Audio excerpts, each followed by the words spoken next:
দেশের কি অবস্থা, এটা কি একটা ইনসাফ হইল? এত বড় গাছে এতটুক বাগুন, আর এত বড় গাছে এত বড় একটা বাগুন, মানে এটা কি একটা ইনসাফ হইল? আপনারাই কোন।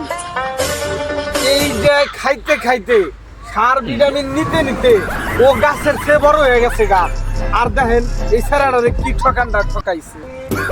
এটা কি একটা ইনসাফ হইল? একই গাছে পুরা ওইছে, তাহলে ওর একটু বড় হওয়ার সুযোগটা দি। ওরে বড় হওয়ার সুযোগ দেয় নাই, ও একাই বড় হইছে। যে কইছে না মানুষ প্রতিবার পড়ে যাবে, বেশি ছোট হয়েও না, ছাগলে খাবে। এটার অবস্থাটা হেমনি হয়েছে। দেখেন এটা পোকা ধরে পয়সা গেছে, তারপর ওর বড়ই লাগবে, বড়ই লাগবে।